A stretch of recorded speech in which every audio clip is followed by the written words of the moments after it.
Bonjour chers élèves, bienvenue sur ma chaîne Révision et Soutien. Aujourd'hui, je vais vous présenter une œuvre au programme de la première année bac. C'est la boîte à merveille. Alors, la boîte à merveille, c'est le titre. L'écrivain, c'est Ahmed Sefraoui. Le genre de l'œuvre, c'est un roman autobiographique. Il est paru en 1954 dans la librairie des écoles. Alors, qui est Ahmed Sefraoui? C'est un écrivain marocain né en 1915 à Fès. Il a grandi dans la Médina, d'où la présence prégnante de cet espace dans son œuvre et particulièrement dans la boîte à merveille.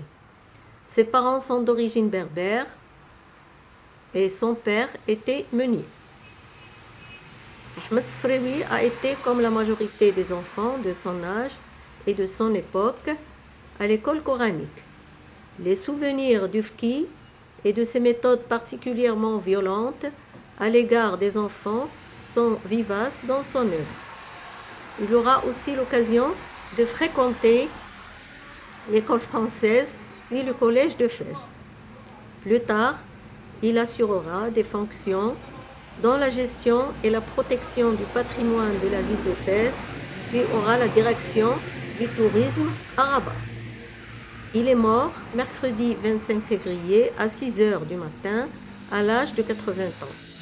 Il est considéré l'initiateur et créateur de musées comme le Batha à Fès ou les Oudaya et Bab el-Oued à Rabat. Il fut également un infatigable restaurateur des monuments historiques et surtout des remparts de la capitale du royaume. Le romancier nous lègue une œuvre colorée qui nous invite à réfléchir sur l'évolution que connaît notre société, à savoir le chapelet d'ombre en 1949, la boîte à merveille en 1954, le jardin des sortilèges en 1981, la maison de servitude en 2001.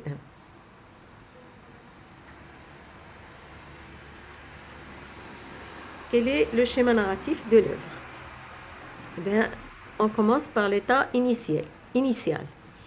L'auteur-narrateur personnage vit avec ses parents. Rien ne perturbe sa vie heureuse. Cette phase occupe une place importante dans le récit. Alors, dans le chapitre 1, du chapitre 1 jusqu'au chapitre 8. L'ampleur de cette étape traduit la félicité dans laquelle baigne le petit enfant. D'ailleurs, il est plongé dans un monde merveilleux.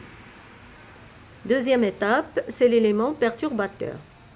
Ce qui trouble cette félicité, c'est la ruine du père qui a perdu son capital.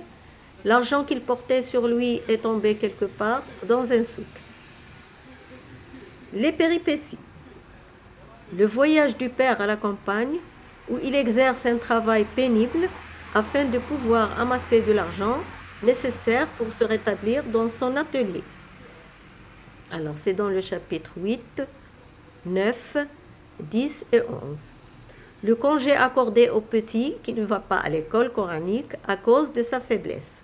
La tristesse de la mère qui se rend au mausolée et consulte les voyants.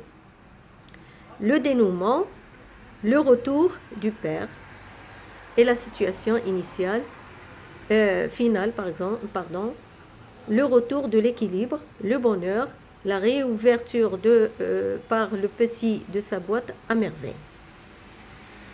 Alors, je vais vous donner un résumé de l'œuvre, un résumé général. Le narrateur adulte, miné par la solitude, commence son récit pour mieux comprendre sa solitude qui date depuis toujours. Il présente ensuite les locataires de Dar Chouefa, Leknza, la voyante, au rez-de-chaussée, Driss Laoued, sa femme Rahma, et leur fille Zineb au premier étage, et Fatma Bziouia au deuxième étage. Il évoque le souvenir du bain mort et de sa boîte à merveille où les objets qui s'y trouvent lui tiennent compagnie. Puis il relate le souvenir d'une dispute entre sa mère et Rahma. En revenant du Msid, le narrateur trouve sa mère souffrante. Aïcha, son amie, vient lui rendre visite et réussit à la convaincre de rendre visite à Sidi Bourghalib. À la fin de cette visite, Sidi Mohammed est griffé par un chat. Fatigué, le petit enfant ne va pas au Msid et nous décrit les matinées à la maison tout en évoquant l'origine de ses parents et le souvenir de Driss le teigneux, l'apprenti de son père. Le narrateur raconte sa journée au Msid. Le soir, remarquant que Fatma Bziouia s'éclaire avec une lampe à pétrole, les Zoubida insiste pour que son mari lui en achète une, ce qui est fait le lendemain. Ensuite, il évoque le souvenir de la disparition de Zineb et comment sa mère réussit à la retrouver à la maison des Idrissides. Rahma, en guise de louange à Dieu, prépare un repas pour les mendiants. Toutes les voisines y participent de bon cœur. Les premiers jours de printemps, Lella Zoubida et son fils rendent visite à Lella Aïcha. Sidi Mohammed profite de l'occasion pour jouer avec les enfants des voisins. Lella Aïcha raconte ensuite à son ami les malheurs de son mari avec son associé Abqader.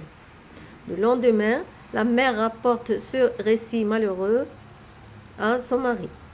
Celui-ci va évoquer devant le petit Sidi Mohammed le souvenir d'Abdallah, l'épicier, qui racontait des histoires. Un mercredi, le fki explique à ses élèves ses projets pour Ashura. À la maison, Lella Zoubida ne se fatigue pas à raconter les malheurs de Lella Aïcha à Fatima, puis Rahma, leur faisant promettre de garder le secret. Ensuite, le narrateur relate le souvenir de la mort de Sidi Mohammed ibn Tahir. Ayant assisté à la scène, le petit enfant fait un cauchemar la nuit. Pendant les préparatifs pour Ashura Msid, le fki organise le travail et forme des équipes. Le petit Sidi Mohammed est nommé chef des frotteurs. Le matin suivant, il accompagne sa mère à la Kissaria pour acheter un nouveau gilet. De retour chez lui, Sidi Mohammed se dispute avec Zineb. Sa mère se met en colère. Triste et pris de faim, le petit enfant plonge dans ses rêveries. Le narrateur nous rapporte ensuite l'histoire de Lella Khadija et son mari, l'oncle Othman, raconté aux voisines par Rahma. La veille de l'Ashura, les femmes s'achètent des tambours et Sidi Mohammed une trompette. Il participe au Msid, aux préparatifs de la fête. Le lendemain, il accompagne son père chez le coiffeur où il écoute sans intérêt les conversations des adultes. Le jour de l'Ashura, le petit enfant se réveille tôt et met ses vêtements neufs avant d'aller au Msid célébrer cette journée exceptionnelle.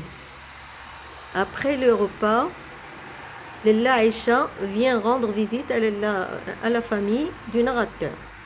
Après l'Ashura, la vie retrouve sa monotonie. Mais avec les premiers jours de chaleur, la mère déclare la guerre aux punaises. Un jour, le père du narrateur décide d'emmener sa femme et son fils au souk des bijoux pour acheter des bracelets. Accompagnée de Fatma Bziouia, la famille du narrateur arrive au souk des bijoutiers, mais le père se trouve le visage tout en sang avec une bagarre avec un courtier. Les Zoubida, superstitieuse, ne veut plus ses bracelets. Elle pense qu'il porte malheur. La mère raconte à Lella Aïcha la mésaventure du souk. Sidi Mohammed tombe malade. Le père a perdu tout son capital. Il décide de vendre les bracelets et d'aller travailler aux environs de Fès. Sidi Mohammed souffre toujours de fièvre. Le départ du père est vécu comme un grand drame. Un jour, la mère rend visite à son amie Lella Aïcha qui lui propose d'aller consulter un devin. C'est l'Arafi. Le narrateur évoque le souvenir du voyant, c'est l'Arafi. Les Zoubida rentre chez elle tout en gardant le secret de la visite. Elle décide de garder son enfant à la maison et de l'emmener chaque semaine faire la visite d'un marabout. Un matin, elle reçoit la visite d'un envoyé de son mari. Aïcha vient prie son amie de lui rendre visite le lendemain parce qu'elle a des choses à lui raconter. Chez Aïcha, les femmes discutent. Elle reçoit la visite de Selma qui raconte son rôle dans le mariage de Sidi El-Arbi avec la fille du coiffeur et les problèmes du nouveau couple. Le narrateur dans ce dernier chapitre raconte le retour de son père. Sidi Mohamed raconte à son père les événements passés pendant son absence. Le père du narrateur apprend que M. El-Arbi est séparé avec sa jeune épouse. Sidi Mohamed, toujours aussi solitaire qu'au début et aussi rêveur, sort sa boîte à merveilles et se laisse bercer par ses rêves. Voilà pour cette séance. Merci de votre attention. Profitez de vos vacances pour se reposer. Soyez heureux et à la prochaine.